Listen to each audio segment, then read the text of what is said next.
Hey, hello everyone. Thanks for joining us for Access City Council. I'm your host, City of Las Vegas Communications Director David Riggleman. Coming up on this show, we'll update you on an effort to establish a mental health facility in Las Vegas and discuss the emphasis being put on mental health providers to assist our first responders.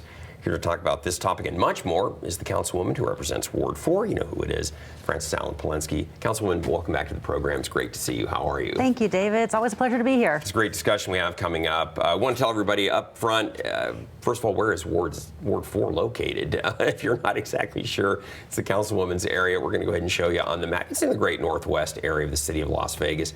Of course, it has the appropriate 4 on it. If you live in that area or work in that area, of course, you're in the city limits of the city of Las Vegas. If you're a resident out there, you are represented on the city council by Frances Palenske. And our topic today is one that really touches every ward across the valley, every community across the valley, whether you live in the city of Las Vegas or not.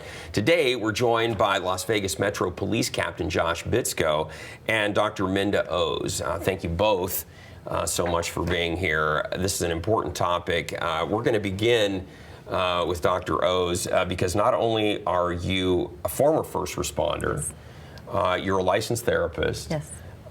You are married to a battalion chief on the fire service, and you have a child who is a firefighter. Yes. Son or daughter? Son. Son who's also. So you understand the whole issue of the stress that first responders deal with, and I think you see it from both sides of the issue, from the therapy side and from the practical side. Okay. And then we also want to introduce Josh Bitsko from Metro, Captain Josh Bitsko. You are the head of the wellness team at Metro. I don't know if I have the exact name, I called it right. It's the Wellness Bureau. Wellness Bureau, LPD, okay. Captains are over bureaus, and he oversees that. Captain Bitsko is a survivor of the Route 91 Harvest Festival. It's great stress for me every time I think about it. And Councilwoman, it's an important discussion. You're also married to a former firefighter, retired just recently. The discussion today really is going to be about... And a cop daughter. And a cop daughter, exactly. Really... Double whammy. The stress that really first responders deal with in our community. It's kind of one of those things that's often not discussed, but it manifests itself in a variety of different ways, doesn't it? It's very generational. My father would have said, suck it up, don't talk about it. My husband talks about it more. So it's a long-term issue that has been long overlooked. So it is time to shine a light. You know, I've talked about this. People may not realize this, but first responders have a higher rate of PTSD, higher rate of suicide than the general population.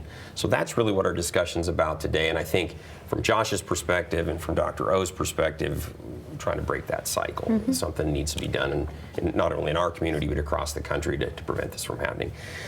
Dr. Oz, we hear so much about soldiers coming back from combat and from war, struggling with PTSD, post-traumatic stress, struggling with depression, suicide, but doesn't seem like that discussion has really translated that much, at least in the general public, to first responders. We don't really think of them in the same realm necessarily, at least the general public doesn't. Obviously, from your perspective, a different thing. Right, because I think when we think of the veterans, we think of war. And I don't think that we give credit to what our first responders see on a daily basis, year after year, and the impact that that has on them. The other issue that you didn't mention is a high rate of drug and alcohol abuse to numb, the pain and the trauma that they've seen as well.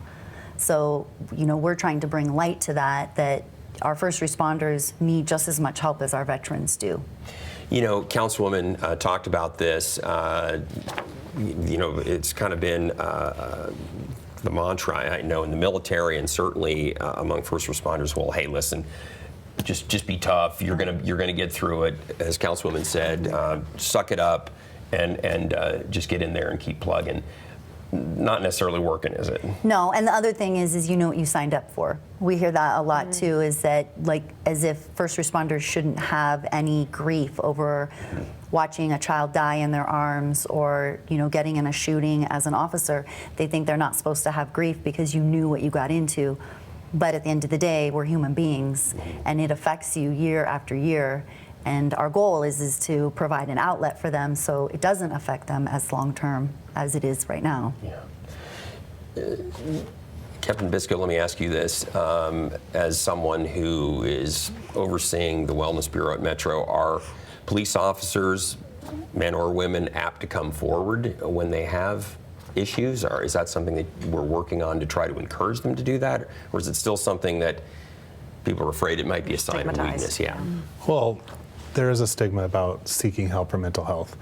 That stigma is around all people, right? It is that first call to get help. It's worse among law enforcement officers because why? We're supposed to be tough.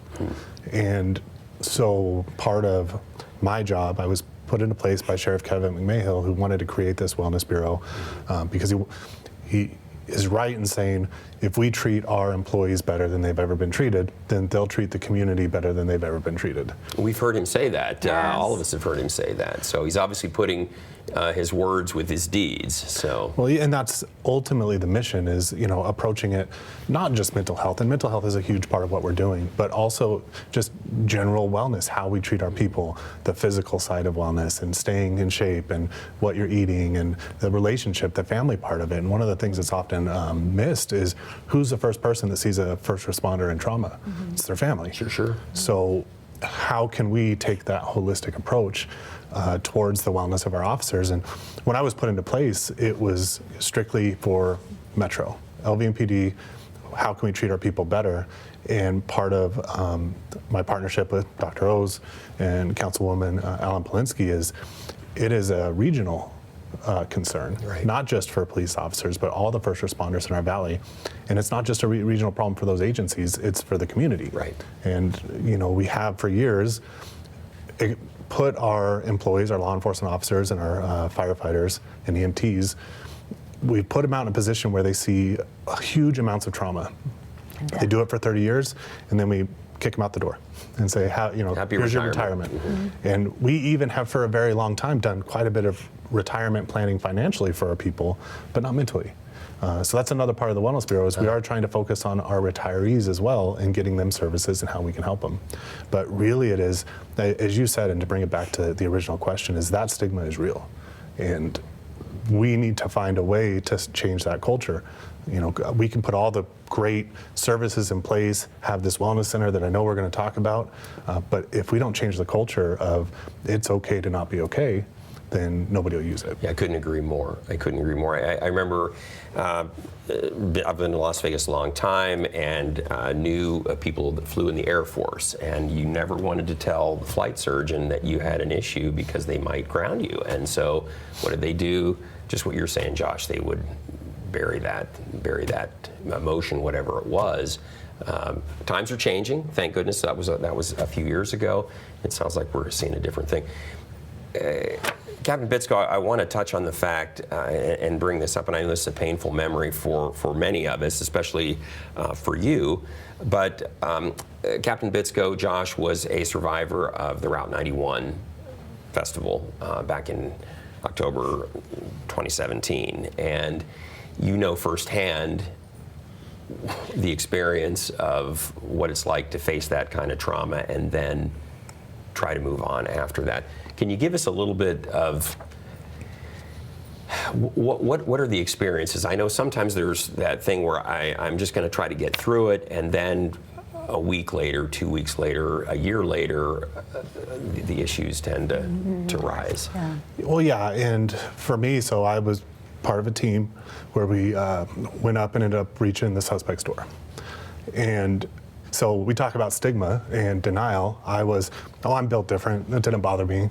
And you keep going down that path, and eventually your molehill turns into a mountain. And I would love to say that I was, handled everything healthily and sought help when I needed to, but that's just not the case, which is why I'm passionate about it now. So what I'll tell you is, much like fitness, like we expect our first responders to be in shape.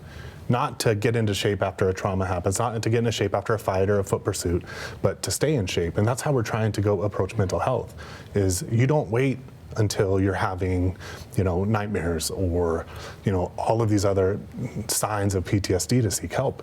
You need to do it throughout a career because listen, we talk about the acute trauma of like the Route 91 shooting and those things, but it's the cumulative trauma of Right. The councilwoman was saying it's the year after year after year of seeing one. You're always going to things that it's someone's worst day. Correct. And So close to death, always seeing death. Right. And whether it's a fire or an EMT run or a traffic accident, or you're responding to a burglary or whatever it might be, it's always something bad. You don't call a first responder when everything's rosy.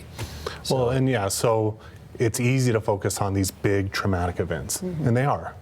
But I think what sometimes gets lost in the shuffle and why Sheriff McMahill wanted to create this bureau is that cumulative trauma that builds up. How are we helping our employees with that? Yeah. Josh, let me ask you this. What rank were you on October 1? I was actually a K-9 sergeant at the time. K-9 sergeant. So you're a sergeant, so you're in charge. It's a little more difficult to say, ooh, I'm feeling a lot of emotion. I'm feeling anxiety. I'm feeling stress following this trauma. No, sergeant, he's our sergeant. He's got to buck up and just let that stuff go off his back, right? Well, yeah, that stigma is real, and I was that. So You tried that path. yeah, and it didn't work. So really, it comes down to now I can use my experience and my failure to take care of myself during that time to help the first responders in the valley, not just law enforcement, but that event touched thousands and thousands of people. What did you end up doing, Josh, as far as coming to grips with those emotions? Well, it took a long time, and eventually getting into therapy.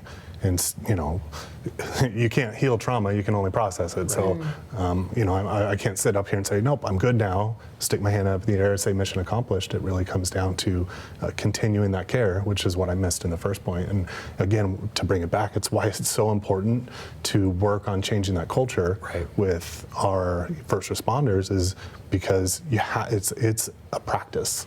And you have to do the work. You also just can't show up to therapy and expect, okay, now I'm healed. You actually have to do the work and really try to fix the things that are wrong. That's a perfect segue to Dr. O's. Dr. O's, what are some of the steps? What are some of the things when someone comes to see you and you clearly can see they have signs of post-traumatic stress, depression, maybe addiction? Where do you begin? After hearing Captain Bitsko's story, it's like, where do you begin to help someone who's been through all that? Well, the first place that I think is really important as a mental health provider is educating, like Captain Bitsko said, is that it's not a one and done. It's not a miracle cure. I won't ever be able to make it go away. My job is to teach you how to live with it and manage it and be proactive for yourself on a regular basis. So a lot of the times the way I start, most of our first responders are overthinkers. They really are in their heads about things. They what if, shoulda, coulda, woulda. And so the first step I start with is teaching them how to change their thinking. And be present and be in the moment instead of always wondering what's in the future or what's in the past. And so that'll be a first step usually, and then giving them the coping skills, drawing in support. Like Captain Bitsko and Francis said earlier, is this affects family. This really affects the family. As a wife myself, we know we've had our spouses walk in the door after critical incidents, and we had no clue how to help them, how to be there for them, what they needed. So I'm very passionate about educating family and including family in that process so that they know how to communicate with their spouse. And I will teach them how to talk about the job, because every first responder is different.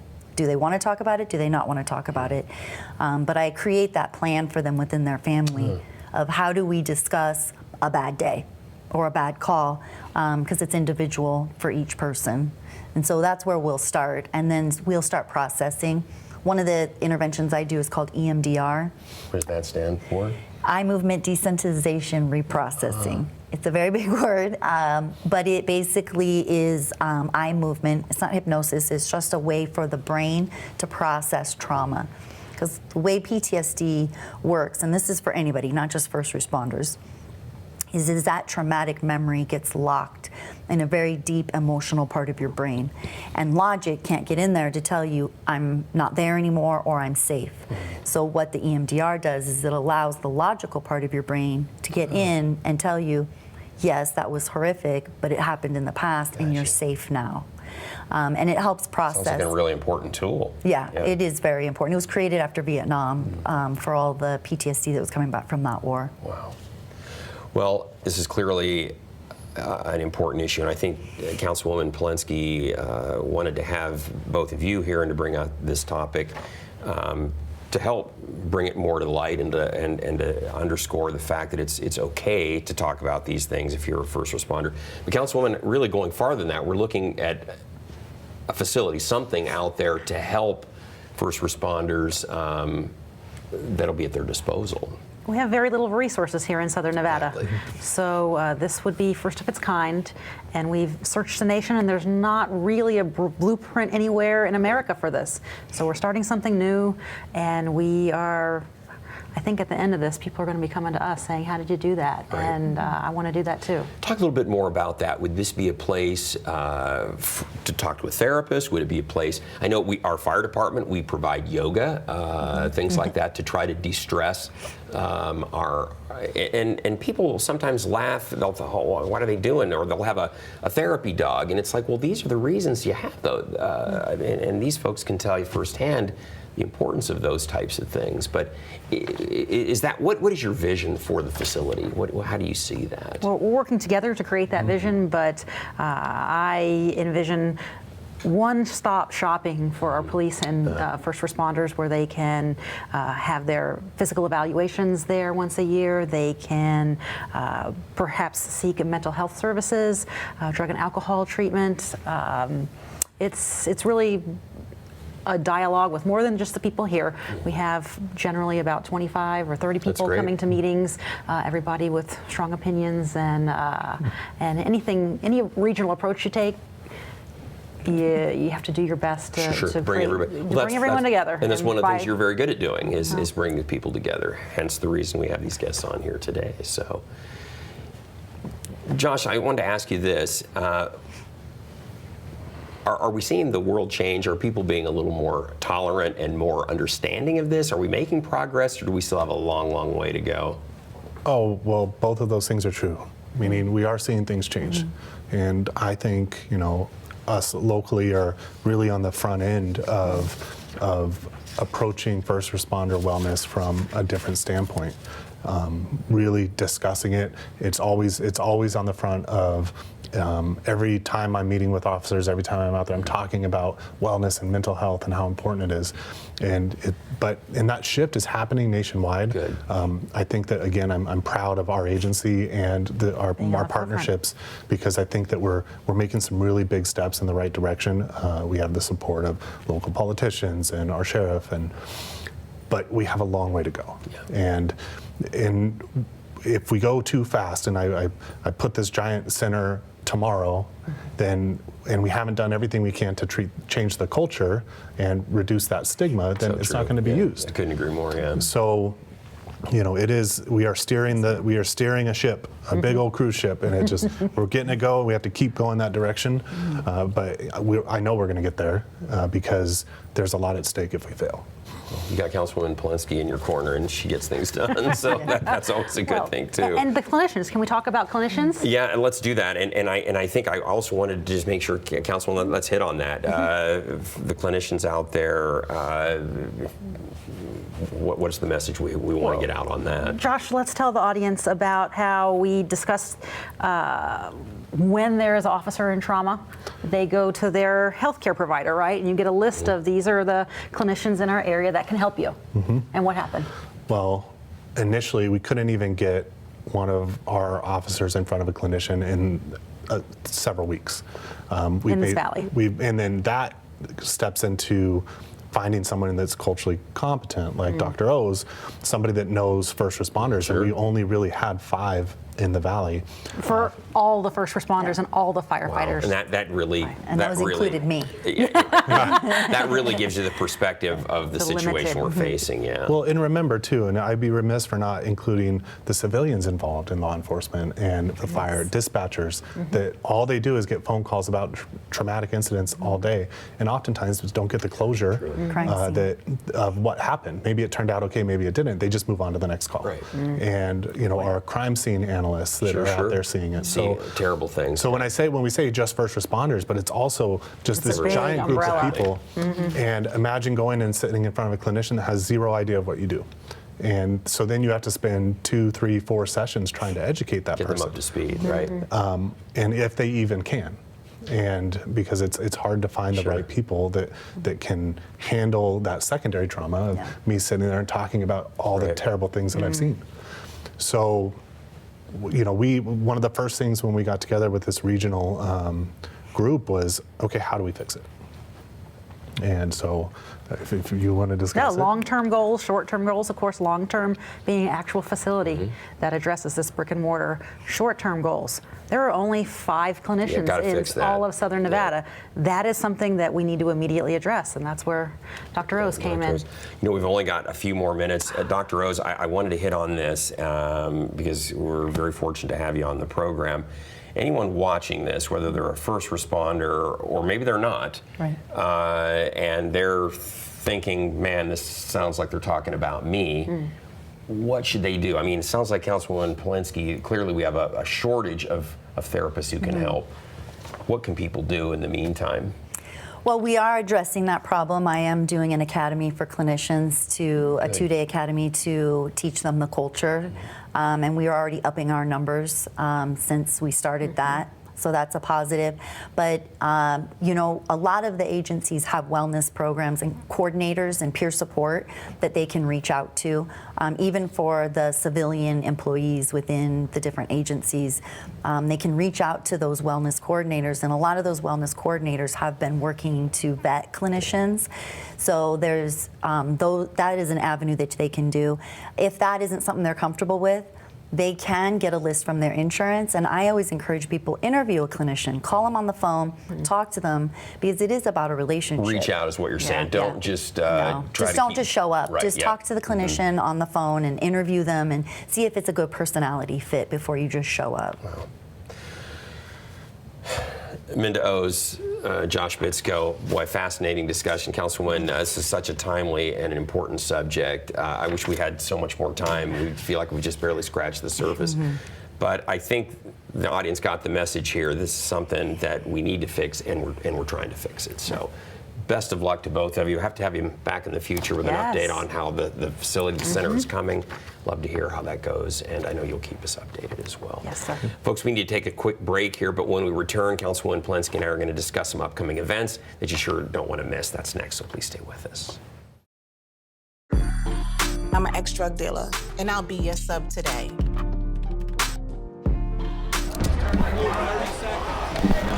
Two milligrams of fentanyl can be lethal. A lethal dose is in here. Who gets it, I won't know. It's cheap, it's potent, and it's profitable. The sad reality is fentanyl is being mixed into everything now. More kitchen now.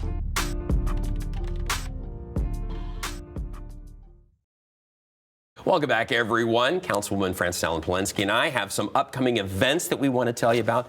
This is really cool stuff. 4th of July, it is hard to believe. It is like right around the corner. Right around the corner. And you got big doings out there Yeah. at Lamp Park. Very exciting. Very exciting. Our 4th of July celebration is, in my opinion, the best in the Valley. We usually have around 10,000 Las Vegans participate. So you are welcome to come and join us. We've got food, we've got a DJ, we've got fireworks, we've got coordinated fireworks with music. Tell us about that. Only place in Southern Nevada with a fireworks show with music incorporated. Nice. Tied So, right into it.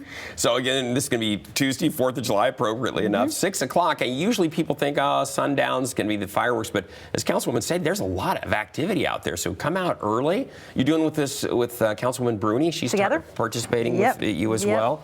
And folks, we love when there's an opportunity to have you come to a fireworks show because that means people aren't shooting them off. Yes, in their neighborhoods. In their yard or on their street or into their neighbor's house. And so. as a fire wife, Yes. firefighters who work on the 4th of July see It's a the nightmare. worst stuff. It's a awful. nightmare. It's I think awful we've stuff. all realized the 4th of July, it has really become crazy with all of the fireworks that people shoot off. Don't do that, folks. It's completely illegal. Come to our curated event. Exactly. Come out, enjoy it. There's food, DJ. You'll enjoy. It's I'm safe. passing out little pocket constitutions. Exactly. Pocket constitutions. You're going to learn something in the process, and you're not going to create a night. Talk a little bit about that, Councilwoman. 4th of July, the number of fire calls is just through the roof. It seems to get worse every year, too. So. For a firefighter, it's the worst. They all try to get the 4th of July off, not only because they want to be home with their families, because it's a miserable day to work. The calls don't stop coming. I remember my husband once saying, I don't have time to go to the restroom. I don't have time to pee. Because that's a bad the night. tones just keep coming and keep coming, and call after call after call. So come enjoy the fireworks. Yeah. Don't shoot them off yourself, please. Yeah. Please, we beg you again. And then, I know it's a little early to be talking about this, but you have a back to school fair coming up, back to school splash. It's in August, kids, so don't worry. It's down the road here a little bit, but this is always a big event. We want to tell you about it. So. We've got school supplies that we pass out. It's a great thing for the children in Ward 4. It's at the Durango Hills YMCA. Nobody wants to talk about coming back to school. The time will come. Please join us. It's going to be fun. And the great YMCA pool, which has got beautiful. this amazing slide that goes in circles. It's cool. all open. Again, it's going to be Friday, August 4th, 5 to 7, and Durango Hills Pools Councilwoman said. What's nice about that is, it's a fun way to kind of get your mind and supplies back in into line to go the back hamster to school. wheel. Right. Yeah, exactly. But again, it's down the road a little ways, kids. You got time to enjoy. So. Good having you on the program. Great discussion. You know, we were wrapping up our discussion, and we didn't get to mention that there were only 5 clinicians in the Valley to help first responders, which is really an incredibly low number. But we're at about 23 now. Yeah, how about that? And Dr. O's has been teaching those culturally competent classes, and they take a ride along with police and fire. So at the end, they get CE credits for their license, and it's a win-win for everybody. Yeah. Great message. If you're someone out there, whether you're a first responder or not, and you're experiencing post-traumatic stress, depression, maybe addiction, reach out. Don't try to beat it on your own. Reach out and talk to someone. So, Councilwoman, a great discussion. We want to tell everybody out there, we always want to hear from you. So if there's something you'd like to share with Councilwoman Frances Allen Palenske, you can find her on Facebook and Twitter. You can also contact her by picking up the phone, 702-229-6405, or send her an email. Her address is fpalenske@lasvegasnevada.gov, and she or one of her great staff will get right back to you and take care of whatever issue you got going on, at least guide you in the right direction. So, great discussion today. I learned a lot. I'm sure everybody else out there did, and love to get an update down the road about how our facility might be coming together. Hopefully it will be. So. Absolutely, Dave. We'll be here. All right, sounds good. We'll see you in 6 weeks with an update from Ward 4. In the meantime, don't miss our next show beginning on June 15th with Councilwoman Victoria Seaman. You can now catch all of our KCLV shows on Apple TV, Roku, and Amazon Fire. Also watch for our QR code after this show to subscribe to our newsletter. Don't forget, you can watch us live on the internet at kclv.tv. Thanks for watching, everyone. We'll see you next time around.